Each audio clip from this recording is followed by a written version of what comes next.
बिना मकसद कुछ नहीं होता। और राजनेता अगर जो कुछ कर रहे हैं तो यकीनन जो कर रहे हैं उसके पीछे कई तरह की मकसदें छिपी होती हैं। आज लालू प्रसाद यादव के पोते तेजस्वी यादव के सुपुत्र इराज लालू यादव का जन्म दिवस मनाया जा रहा है। कार्यक्रम स्थल गाजियाबाद, दिल्ली एनसीआर रखा गया है। इन तमाम चीजों के अपने अपने मतलब हैं, जन्मदिन मनाने का और गाजियाबाद में मनाने का। लेकिन खबर थोड़ा सा हम इससे हट के चर्चा करेंगे। पार्टी ने अपने तमाम वर्तमान विधायक, पूर्व विधायक, पार्टी के पदाधिकारी, पूर्व मंत्री, तमाम लोगों को इनविटेशन दिया है और कोशिश यह है जताने की कि राजद इस समय भी, मतलब कि जब राजद की संख्या पिछले 15 साल में दूसरी बार 22 और 25 के बीच पर सिमट गई है, इस समय भी राजद चट्टान की तरह एक है। लेकिन ऐसा है नहीं। आप देखना शुरू कर चुके हैं न्यूज फॉर नेशन और मैं हूं आपके साथ धीरे। अब सबसे पहले चर्चा इस बात की करते हैं कि आखिर ये जन्मदिन जो मनाया जा रहा है, लालू प्रसाद यादव अपने पोते का जन्मदिन मना रहे हैं, तेजस्वी यादव अपने सुपुत्र का जन्मदिन मना रहे हैं, गाजियाबाद जगह क्यों चुना गया, दिल्ली एनसीआर जगह क्यों चुना गया? इसके पीछे की मूल वजह यह है कि ममता बनर्जी के कमजोर होते ही विपक्षी गठबंधन में और विपक्षी चेहरों में एक प्रमुख चेहरा बनने की कोशिश है तेजस्वी यादव की। और अगर जो कोई भी राजनेता राष्ट्रीय राजनीति में अगर जो प्रमुख चेहरा बनने की हसरत रखता है तो निश्चित तौर पर उसको अपनी गतिविधि को दिल्ली में सेंट्रलाइज करना होगा। एक बड़ा अवसर, एक बड़ा जमघट ये जताने की, ये बताने की कि राष्ट्रीय जनता दल की हैसियत है क्या और राष्ट्रीय जनता दल अपने आप में कितना मजबूत है। और ये जताना और ये बताना इसलिए भी जरूरी है कि ममता बनर्जी के पश्चिम बंगाल में चुनाव हारते ही ये चर्चा बहुत तेजी से आगे बढ़ रही है कि तृणमूल कांग्रेस किसी भी समय टूट सकती है। लिहाजा कोई बड़ी पार्टी जो क्षेत्रीय पार्टी ही है लेकिन जिसकी ताकत बड़ी मानी जाती थी विपक्षी गठबंधन में, अगर वो पार्टी टूटने के लिए, उस पार्टी से टूटने की खबर आ रही है तो तमाम पार्टियां जो कि विपक्षी चेहरा बनने के लिए या विपक्ष के प्रमुख चेहरा बनने के लिए बेताब हैं, उनको यह मैसेज देना होगा दिल्ली में बैठकर कि हम अभी भी एक हैं। लेकिन क्या है ऐसा? नहीं, ऐसा नहीं है। ढाका के विधायक, बिहार के मोतिहारी जिले में ढाका एक विधानसभा क्षेत्र है जहां के विधायक हैं फैजल रहमान, जो राष्ट्रीय जनता दल के टिकट और सिंबल पर चुनाव जीते हैं और वो नहीं जा रहे हैं दिल्ली। इसके पहले भी जब राज्यसभा चुनाव चल रहा था उस समय भी वो पार्टी के विप को, या ये कहिए कि पार्टी के आदेश की उन्होंने अनदेखी की थी। उस समय उनकी मां की तबीयत खराब थी, उन्होंने हवाला दिया था कि मेरी मां की तबीयत खराब है इसलिए मैं मतदान में हिस्सा नहीं ले सका।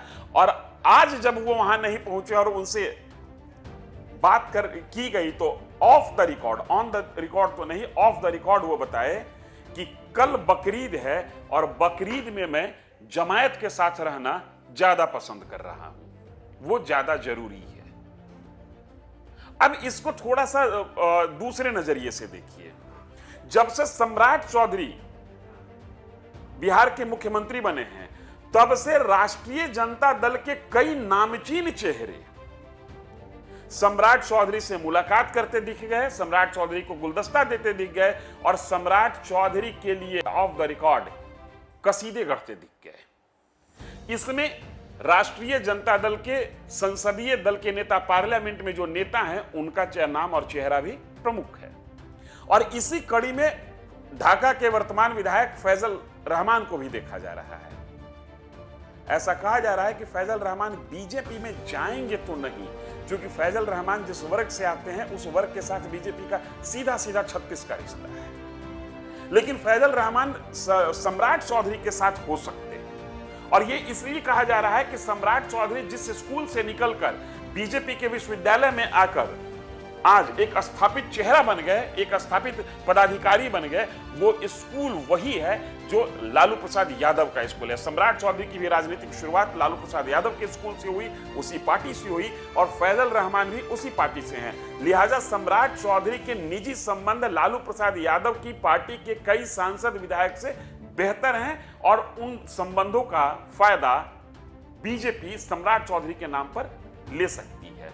और ये बातें तब और गंभीर हो जाती है जब आने वाले दिनों में बिहार में विधान परिषद के 9 सीटों के लिए मतदान होना है। विपक्ष किसी तरीके से एक सीट जीतने की स्थिति में है। 9 सीटों पर चुनाव होना है। जो संख्या बल का जो गणित है वो ये बताता है कि 8 सीट एनडीए अलायंस बहुत आसानी से जीत रही है। 9वीं सीट विपक्ष को मिलना चाहिए। संख्या बल विपक्ष के पास है, लेकिन जितनी ताकत बीजेपी ने बढ़ा ली है और जितनी ताकत एनडीए ने बढ़ा ली है, इनकी कोशिश होगी कि हम 9वीं सीट को फंसा दें और उस सीट पर अपने कैंडिडेट को जिताने में कामयाब रहें। अब इस पूरे घटनाक्रम को आने वाले विधान परिषद चुनाव के आईने में देखने की कोशिश करें तो ऐसा लगता है कि आने वाले दिनों में राष्ट्रीय जनता दल, लालू प्रसाद यादव की पार्टी टूट सकती है। यह अलग विषय है कि 2/3 की संख्या से लोग टूटे या ना टूटे, लेकिन इतना जरूर होगा कि सदन के अंदर जब मतदान की स्थिति होगी, विधान परिषद के उम्मीदवारों के लिए मतदान की स्थिति होगी, तो राष्ट्रीय जनता दल के कुछ विधायक क्रॉस वोटिंग कर सकते हैं। फैजल रहमान का आज का स्टैंड और इसके पहले राज्यसभा चुनाव के समय फैजल रहमान का स्टैंड ये चीख कर कह रहा है कि फैजल रहमान किसी भी कीमत पर राष्ट्रीय जनता दल के साथ फील गुड की सिचुएशन में नहीं है।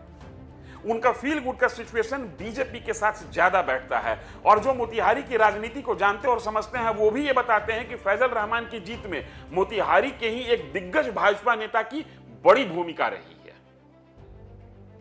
आरोप लगा था चुनाव परिणाम आने के बाद कि भाजपा के दिग्गज ने भाजपा के ही उम्मीदवार को हरा दिया।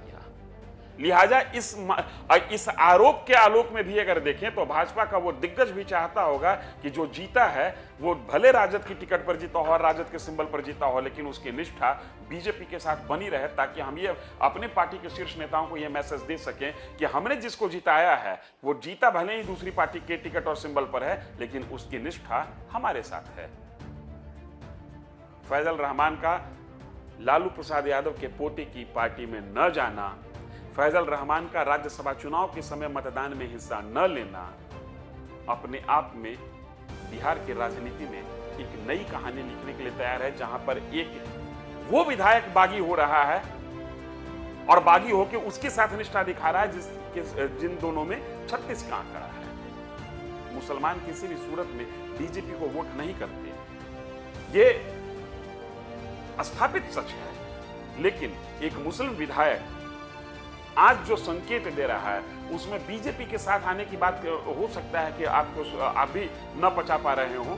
एनडीए के साथ आने की बात को आप पचाने में आपको कोई दिक्कत नहीं। दिल्ली में जो धमाका करना चाहते हैं लालू प्रसाद यादव, उस धमाका में पहले ही पलीता लगा दिया भाजपा ने। उनके ही एक विधायक नहीं पहुंच रहे हैं। हालांकि लुटेंस की दिल्ली में राजद अपना कद ऊंचा करने के लिए ये जो पूरी कोशिश कर रही है, ये कितना ऊंचा होगा और विपक्षी गठबंधन किस तरीके से इसको स्वीकार करेगी, क्योंकि ममता बनर्जी चुनाव हारने के बाद इंडिया अलायंस की तो जबरदस्त वकालत कर रही है और कह रही है कि बीजेपी को रोकने के लिए एक बड़े गठबंधन की जरूरत है। जब तक चुनाव था तब तक उनको गठबंधन की जरूरत नहीं महसूस हो रही थी।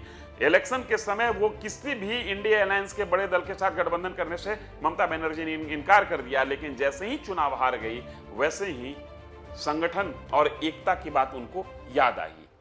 लिहाजा पूरा का पूरा कसरत अब जो विपक्षी गठबंधन तैयार होगा नए सिरे से, उसमें नेतृत्व को लेकर हो सकता है हर पार्टी चाहेगी कि नेतृत्व हम करें। और इसी कवायद में लालू प्रसाद यादव ने अपने पोते के जन्मदिन का जो कार्यक्रम है उसको पटना से उठाकर दिल्ली से किया। लेकिन फैजल रहमान इस तमाम मुहिम में एक तरीके से कहें कि सुराग करते हुए दिख रहे हैं। आगे किस तरीके से ये गोल खिलाएगा ये पूरी की पूरी राजनीति न्यूज़ फॉर नेशन उस पर नजर बनाए हुए। आप न्यूज़ फॉर नेशन पर नजर बनाए रखिए। धन्यवाद।